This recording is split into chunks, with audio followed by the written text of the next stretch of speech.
How's it going, everybody? Good, sir. Good to see you. It's been a great day, really. Any day we can spend with the troops, from the very early morning of PT, some high-speed guys and gals, to two COCOMs that are right in the front lines of advancing American interests. Proud to be here today. Just an impressive display of what Americans are doing in far-flung places for the American people. So proud to be here, for sure. I think we have a local. Where's our local report? I'd like to go first to our local. Thanks so much. So, where are you from? From Stuttgarter Nachrichten. That's the second biggest newspaper in Germany. Well, it's my favorite now. Thank you so much. You are visiting Africa as one of your first points in your duty. Does that mean that the American strategic aims in Africa are going to change? Well, I think it's a reflection of the importance of that command as well as EUCOM. We spent this morning at EUCOM as well. It made sense to come to both if we're here in Germany. But it's also a reflection that, you know, the PRC's intentions are pernicious, not just in their part of the world, but also in South America and on the African continent. And America's posture there, along with allies and partners, is going to matter about contesting that space. So it certainly remains a priority. You saw the strike in Somalia on February 1st. That, as we talk to the command, that's a reflection also of pushing decision authority down, untying the hands of warfighters who, in the previous administration, made multiple requests and were often denied for that kind of kinetic action, or the decision had to be made at the White House when it should be made at the 4-star level or at the Secretary of Defense level more quickly, based on the ability to degrade the enemy. So this is a very important part of the world for us. The President feels that way as well, and we're honored to be here. Thank you. Mr. Secretary, are you planning to cut the number of American forces in Europe, to shift to the Pacific and focus on China? There are no plans right now in the making to cut anything. There is a understanding that we're going to review force posture across the world, right? President Trump's planning assumptions are different in many ways, or at least strategic assumptions, than Joe Biden's were.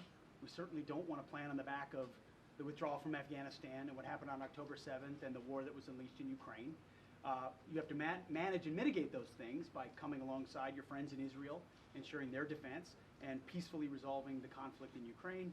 But those shouldn't define how we orient, and with hopefully a rapid peace deal in Ukraine, which the President is committed to delivering, we can then review force posture and encourage, as you're going to see tomorrow in Ukraine and at the Ukraine Contact Group and the NATO Ministerial, we're going to have straight talk with our friends. This kind of urgency of this moment requires friends talking to friends about capabilities, about leadership, about stepping up, about burden sharing, and the incentives to say the European continent deserves to be free from any aggression, but it ought to be those in the neighborhood investing the most in that collective, individual and collective defense.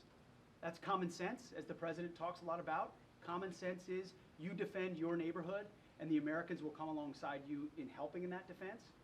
If and when that happens, and I believe it will, because of President Trump, most NATO countries are already close to 2%. We believe that needs to be higher. The President has said 5%. I think he's right. That's a reflection of a need to invest on the continent. If and when that happens, through investments in defense industrial base as well, then yes, America, as the leader of the free world, defending American interests, is going to need to make sure we're focused properly on the Communist Chinese and their ambitions in the Indo-Pacific and, as I mentioned before, around the world. So we would be remiss in not reviewing force posture everywhere, but it would be the wrong planning assumption to say, oh, America's abandoning something or America's leaving. No, America's smart to observe, plan, prioritize, and project power where we need to deter conflict. We don't want conflict with China. We don't want the President has ran on being a peace president, and he's delivered that. But being strong, peace through strength, is how you deter that. And we want to posture for that, just like we believe the Europeans, alongside our support, need to on the continent as well. Is China the biggest threat to the United States? Well, right now, the biggest threat was securing our own border, which we are addressing rapidly. And I'm proud of what NORTHCOM has done and the Defense Department has done, is shifting there. You don't have a country if you don't have borders, as the President has pointed out. And we've been defending other people's borders for a long time. Time to defend ours. So we're sealing that border. We're continuing to doing that. But as far as external threats, there's just no doubt the Communist Chinese ambitions are robust. Their view of the world is quite different than ours, and whoever carries that mantle is going to set the tone for the 21st century. Christina. You made a point to do PT with 10th Group this morning on very little sleep. Why was it so important for you to do this, and tell us about the workout? I did do PT with the troops this morning. Listen, it's not that long ago that I was right there with them. I probably, no offense, General, I probably connect more with those guys than I do with four-star generals.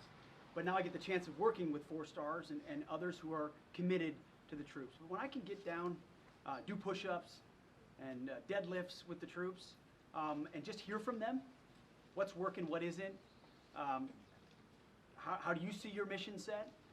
I love that. So there was never a doubt, even though we got in at 2 in the morning, that we were getting up a couple hours later to go do PT. It's a reminder that you guys, the press in Washington, might think I'm young, but in military terms, I'm old. And that showed this morning with these young guys who ran circles around me in that parking lot. We'll go to Liz, then Zach. Go ahead. Thanks for doing this. You mentioned earlier that President Trump wants NATO countries to spend 5% of their GDP on defense.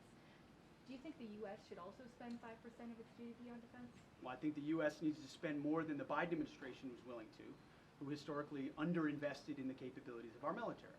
So the president is committed, as he was in the first term, to rebuilding America's military by investing. And you're going to see that in the conversations on Capitol Hill. We've already been intimately involved with the folks on HASC and SASC and the appropriations, talking about the capabilities we're going to need, not just next year and the year after that or for the next 4 years, but for power projection going forward. And then the reforms needed to make sure that every dollar goes further. Now, at a minimum, we should not go below 3%. That's a view I know the president shares. But as far as going forward in that, those are decisions he will make based on my consultations with him. Listen, any defense secretary would be lying if they said they didn't want more. You always want more.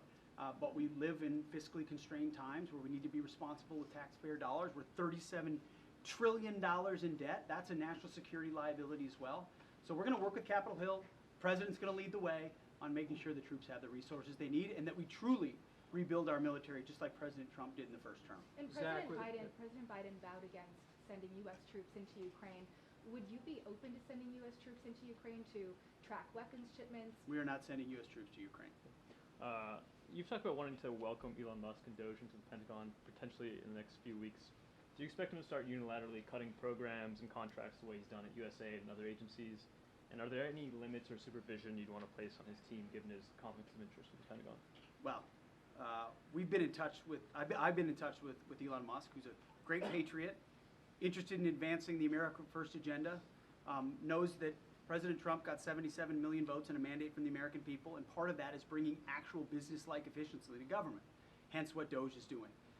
We've been talking to them in partnership with them, and as I said on social media, we welcome Doge to the Pentagon, and I hope to welcome Elon to the Pentagon very soon, and his team, working in collaboration with us. There are waste, redundancies, and headcounts in headquarters that need to be addressed. There's just no doubt. Look at a lot of the climate programs that have been pursued at the Defense Department. The Defense Department is not in the business of climate change, solving the global thermostat. We're in the business of deterring and winning wars. So things like that we want to look for to find efficiencies, and many others, the way we acquire weapon system, procurement.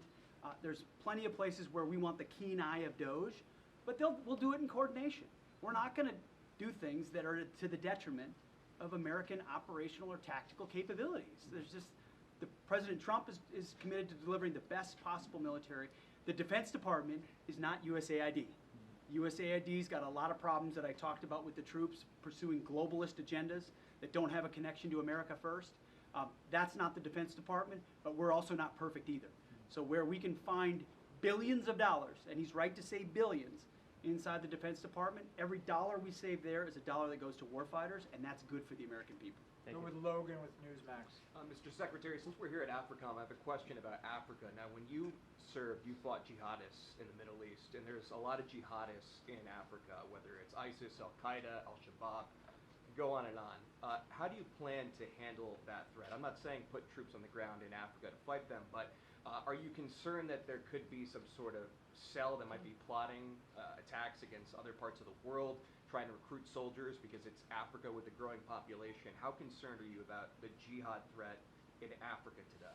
Definitely concerned. I mean, anybody of my generation that served in Iraq and Afghanistan or been a part of post 9/11 understands the threat of global jihad, especially the desire to export that against our allies in Europe or Israel or certainly the United States of America. So the counterterrorism threat focused on those who would seek to do us harm is of the highest priority, which is why you saw what AFRICOM did so well in that strike in Somalia. Where we see those growing, plotting, or planning with increased capabilities, we will strike. And that pertains to Islamist organizations all across the continent. But it also, we have to work with partners and allies. I mean, foreign internal defense and security force assistance. I was with Green Berets this morning. You know, we think of Green Berets in the context of post 9/11, right? Kicking down doors, and they're really good at that. But what they're best at is doing security force assistance and foreign internal defense, where they work with local security forces to build up their capabilities, so that it's indigenous forces fighting Islamists because they want to secure their country as well. And AFRICOM is very directly committed to doing that. That's a mission very much worth resourcing. And Africa is very much the front lines of a fight from Islamists. You've got Christian populations that are under siege in Africa and have been ignored for far too long. And American interests there, it matters a great deal. And Islamists, we're not going to allow them to maintain a foothold, especially to try to strike at America. We're going to finish up with 2 questions from these 2 local outlets. Sir, Okay, one more here and then here. John Banner with Stars and Stripes. Also related to AFRICOM and Somalia, during the end of President Trump's first term, he elected to pull forces out of Somalia and switch to more of a rotational concept. President Biden sent troops back in there on a full-time basis. What's your vision going forward for Somalia? Do you want to maintain troops there continuously, or are you looking more towards pulling them back? Well, I mean, I want to listen to the commanders on the ground, first and foremost, as does the president. I mean, he's charged me with, hey, give me your best advice, but also keep your ear to the ground of what's most effective. But he's also been very clear that we're not trying to have American boots all over the globe. Where we can do counterterrorism effectively over the horizon, that's the preference. But we'll review the force posture there with the generals doing the heavy lifting and take it into consideration, no doubt. But thankfully, we had the intelligence capabilities to do the kind of strike that we saw, and we believe we can do more of that. Franz, last question. So you renamed the name of Fort Liberty into Fort Bragg, and you honored a private first class who lost his life for liberating Germany. What does that mean for the U.S. forces? Well, first it means Bragg is back. It means the legacy of an institution that generations of Americans have mobilized through and served at is back. I mean, it's a shame what was done to vets, service members, their families, who were born there, deployed out of there, lived there, I was with airborne troops here, some of which spent 25 years at Fort Bragg. I never called it Fort Liberty, because it wasn't Fort Liberty, it's Fort Bragg. And so I was honored to be able to put my signature on that. By the way, with the support of the President of the United States, who set the tone on this and said, I want Fort Bragg back. And we're honored to support a private first class who received a Purple Heart and the Silver Star at the Battle of the Bulge. We're honoring a private first class, and I'm proud that we have a Marine Corporal as the Vice President of the United States too. Junior enlisted have never seen better days. But it's about that legacy. It's about the connection to the community, to those who've served. And we're not, as the President has said, and I've said as well, we're not done there. There are other bases that have been renamed that erodes that very same legacy. There's a reason I said Bragg and Benning when I walked into the Pentagon on day one, but it's not just Bragg and Benning. There are a lot of other service members that have connections, and we're going to do our best to restore it. It's an honor to do so. Thank you all. Thank Are you, you doing everyone. anything Appreciate it. to minimize the Thank you. cost? Thank you.